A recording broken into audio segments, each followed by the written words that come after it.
So, Assalamu alaikum. I am again here, your Dr. Nas, with a new topic, and today's our topic is very important and very essential, especially for the cardiology, but not only for the cardiology as well as for the whole medicine. Our topic is, as you are watching at the board, as you are looking at me and the board, is that we gonna discuss the cardiogenic shock. So what is the cardiogenic shock? Cardiogenic shock is basically this whole picture depicts the pathophysiology of the cardiogenic shock. First we're gonna discuss the pathophysiology, and then we will move towards the hemodynamics of the cardiogenic shock, and then we will discuss about the clinical presentation, symptoms, and the treatment of the cardiogenic shock. First of all, it is very important to understand that what is a cardiogenic shock. Cardiogenic shock is basically the incapability of heart to push the blood forward into the system or suck the blood from the pulmonary veins into the LV. So actually there are the two main pathophysiologies, there are the two main culprits, there are the two main faults of the heart for which we would have the cardiogenic shock. So because of the myocardial function, as we know that obviously there would be a myocardial dysfunction in cardiogenic shock. Mainly it is because of the two things: systolic dysfunction, because the systolic dysfunction of most commonly systolic dysfunction of the LV, left ventricular dysfunction, causes the incapability of pushing the blood into the system. So, and second one is the diastolic. First we will discuss about the systolic and the cycle which actually and the things which actually causes what, the death or the cardiogenic shock, and the death because of the cardiogenic shock in our patient. So what happens here, due to the systolic dysfunction, your patient would have decreased cardiac output, or obviously the decreased output cardiac output causes what, the decreased cardiac index, which is actually nothing but the cardiac output into the like body surface area of your body. And because of the obviously because of the decreased stroke volume, you would have what, you would have decreased cardiac output and the decreased cardiac index.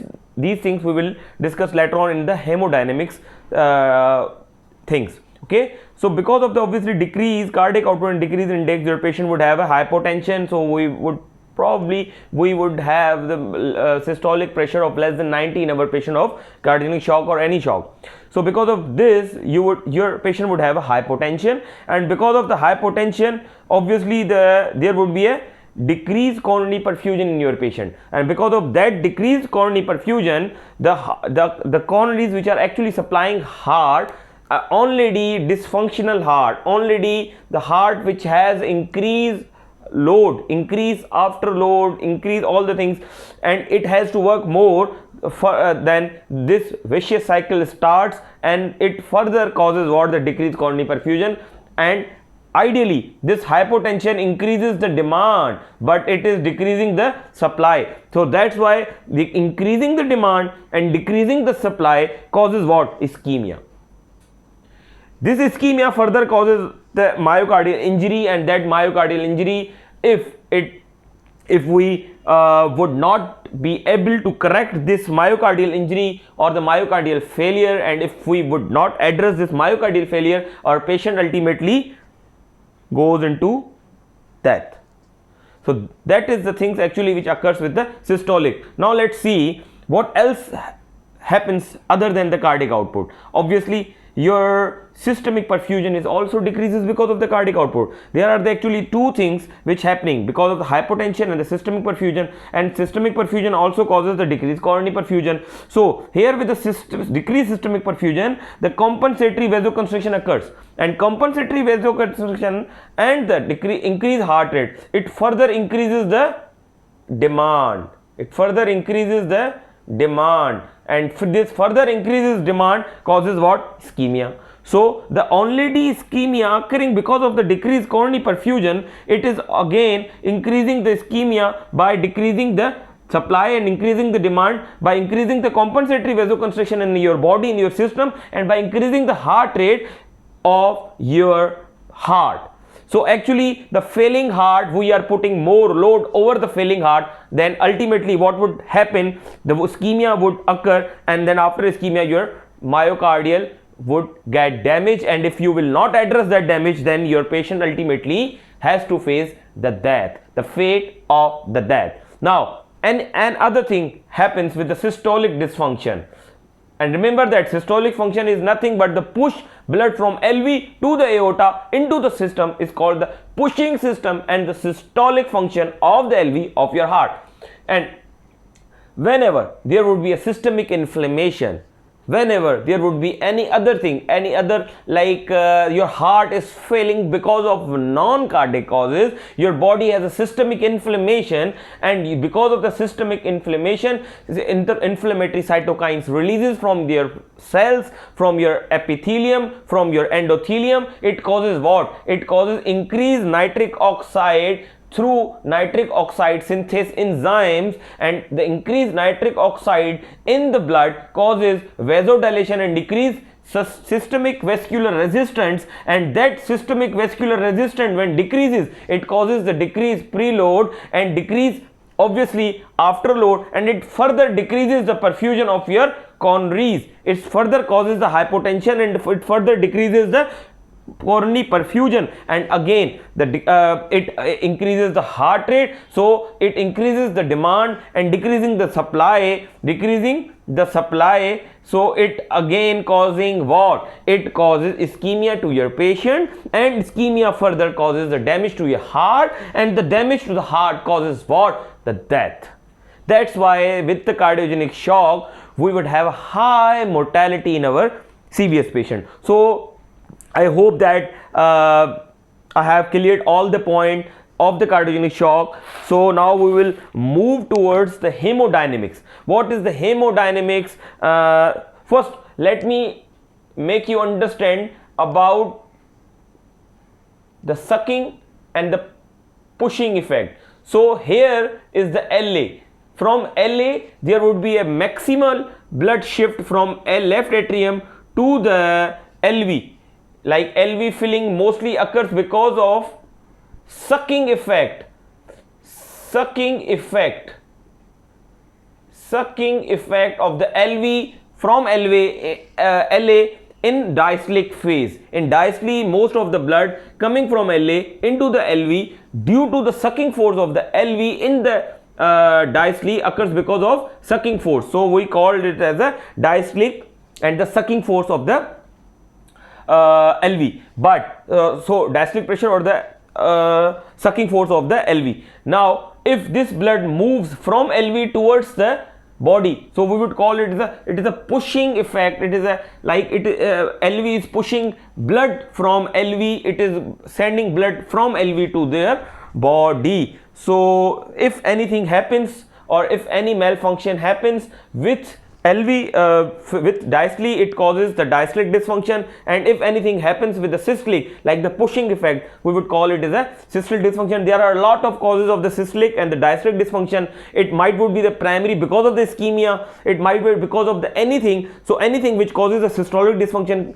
can cause the cardiogenic shock, anything which can cause diastolic dysfunction can cause the cardiac shock. That is the only reason. That's why it is not mandatory to get the low EF in your patient with a cardiogenic shock. Your patient would have a normal ejection fraction with cardiogenic shock. So you cannot exclude the cardiogenic shock, or you cannot exclude your patient on the basis of the ejection fraction or systolic function, that if your patient would have a normal systolic function, it is not mandatory that your patient would not have cardiogenic shock. Your patient would have a cardiogenic shock because of the diastolic dysfunction. Now let's move towards the second more important thing, that what would be the hemodynamics, which is actually most of the time your supervisors and your professors ask you in examinations or in your rounds, that what would be the hemodynamics of right heart cath, probably because we get the hemodynamics through right heart cath. So what would be the parameters which would actually fulfills the criteria of cardiogenic shock? In cardiogenic shock, obviously there is an incapability of heart to push the blood because it's the most common cause. Then you would have what? You would have the systolic blood pressure of less than 90 millimeter mercury, and because of obviously decreased cardiac output. Now the decreased systolic blood pressure shows that your patient has a decreased cardiac output, so it usually your patient would have a decreased cardiac output of less than 4 liter, because the normal is 4 liter.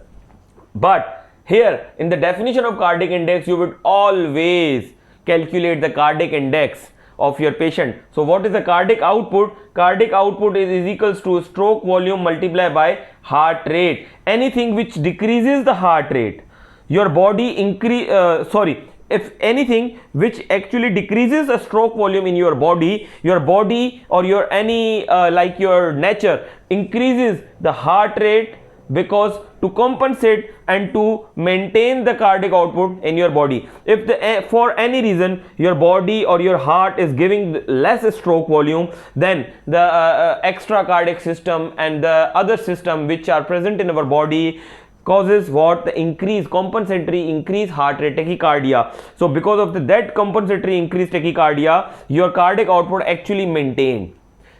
Okay, so there are a lot of things to understand this, but just memorize that for cardiac output, your cardiac output depends upon the two things, stroke volume and the heart rate. That's why whenever there is a stroke volume decreases, your heart rate would get increased.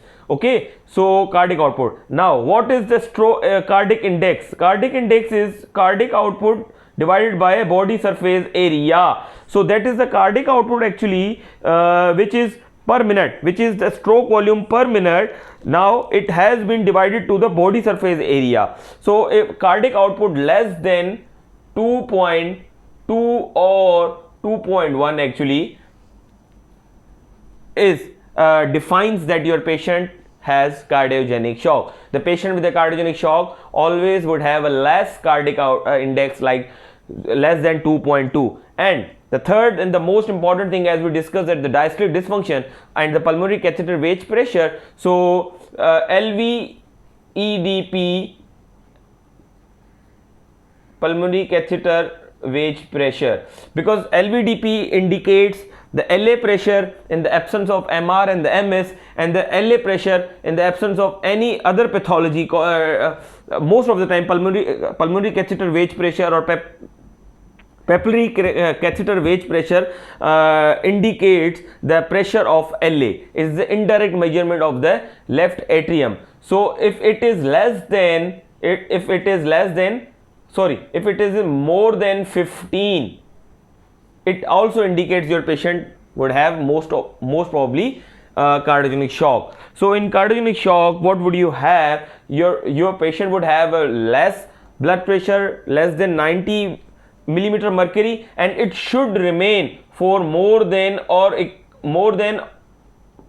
30 minutes, because to develop the cardiogenic shock, your patient should remain in this state more than 30 minutes. Then you can say that your patient is in the cardiogenic shock. But before 30 minutes, yes, you can say that your patient is in the impending shock, your patient is going towards shock. So if you are doing something after a few hours, your patient would enter into the vicious cycle of the cardiogenic shock, and you would not get your patient back. So to save your patient, it is important to save the time of your patient, to save or to do the things into the window period, to do the things when the patient is in impending shock.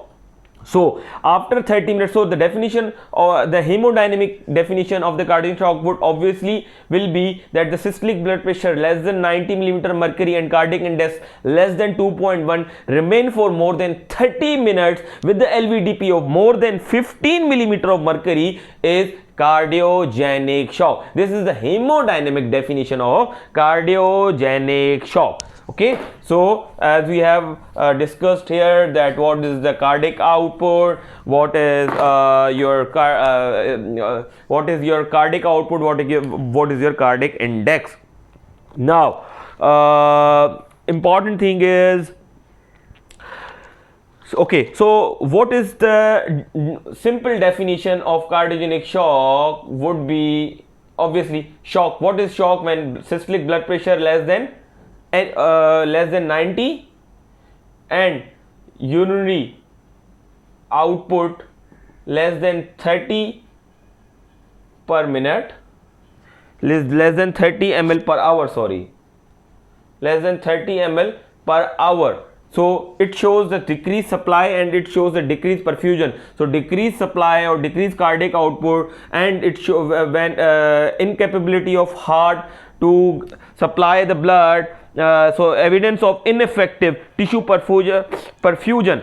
So this is the evidence of tissue perfusion, and this is the evidence of or incapability of heart to push the blood into the system. So what would be the definition? That the cardiac shock, there will be the evidence of ineffective tissue perfusion because of the primary failure of LV dysfunction, because the most common cause of the cardiac shock is LV dysfunction or right ventricular dysfunction may occur. 3% of the patient with the cardiac shock is because of the right ventricular dysfunction and myocardium to meet the demand. So so that would be the formal definition of your cardiogenic shock. So what would you get on first of all, now we have to discuss about the symptoms and the presentation. Most of the time your patient presents with anything short of breath because of the pulmonary edema, chest pain because of most commonly cardiogenic shock occurs because of the ST elevation MI, because the most common cause of cardiogenic shock is LV dysfunction, and most common cause of LV dysfunction is ischemia or STEMI. So your patient may present with the chest pain, confusion because of the hypoxia, decreased oxygen. Your patient may present with the confusion and altered mental status. Now on examination, obviously in vitals you will get you will have when you examine your patient, you would get the less blood pressure, okay, increased heart rate, which would be the compensatory tachycardia because of the decreased stroke volume, and sets would be decreased obviously because of the acute pulmonary edema. Patient would not able to maintain the sets on room air. Second, these are the most common presentations.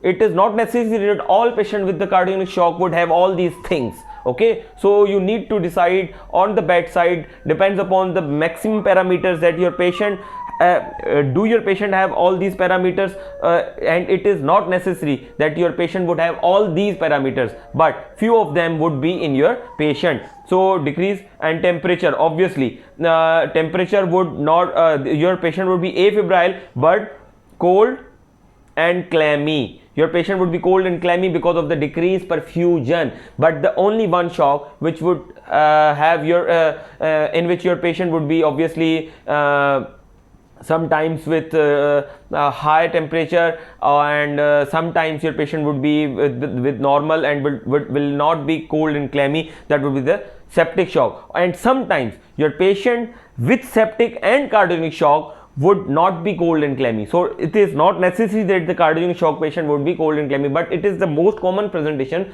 Most commonly your patient would be cold and clammy in cardiogenic shock because of the decreased perfusion. And on examination, when you auscultate that, you would get the S3 because of any dyskinesia of the LV. Sometimes you will not appreciate the S3. Sometimes because of the mechanical complication in the ST elevation MI or free wall rupture, you would have a thrill or systolic murmurs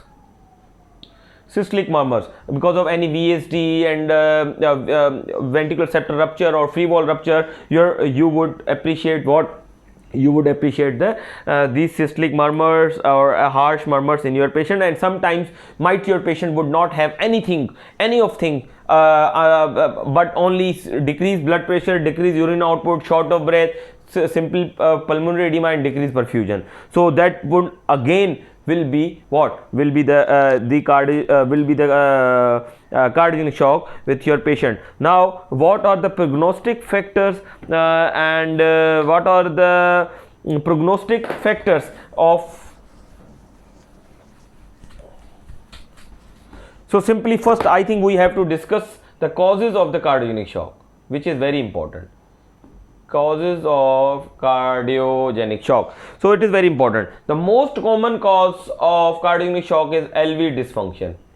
73% patient have LV dysfunction with the cardiogenic shock. So in 73% of the patients, the cause of the cardiogenic shock would be LV dysfunction, and the most common cause of LV dysfunction is ischemia.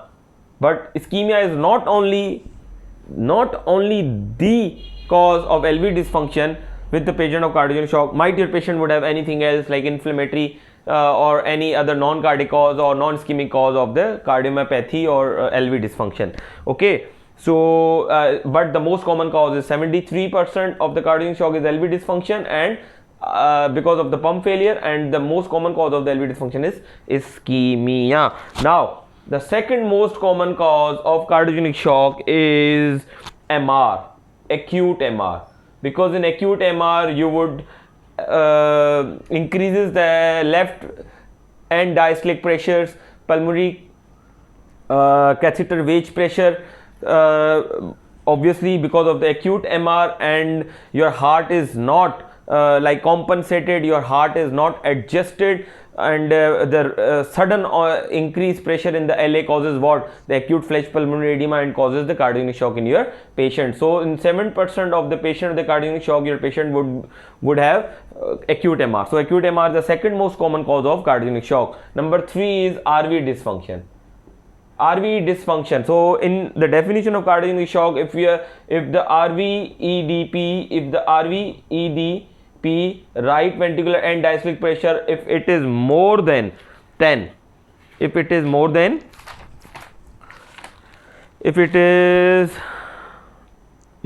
10, it again shows RV dysfunction, decrease RV, increase so RV dysfunction, and it can cause cardiogenic shock. So in cardiogenic shock, if your patient has RVDP of more than 10 mm mercury and systolic blood pressure of less than 90 and increased heart rate with decreased perfusion, you can say that your patient is in the cardiogenic shock because of the RV failure. Okay, so the 10 mm mercury is the golden number for this. And how much patient? 3% of the patient of cardiogenic shock is because of the RV failure, because of the RV dysfunction. Okay, and number 4, free wall rupture. Free wall rupture or other mechanical complications or other causes are 1%. So see that the most common cause is LV dysfunction, second most is MR, third most is RV failure, and other causes are only 1%. So only 1% of the patient with the cardiogenic shock would have other causes. So these 3 are actually very important to learn by heart. Okay, so remember these names: LV dysfunction, acute MR, and RV dysfunction, because these are the most common causes of your cardiogenic shock. Now what would be the management? How would you manage your patients? But before going towards the management, we will discuss about the prognosis, because you have to counsel your patient. You have to counsel your patient about your prognosis of your patient.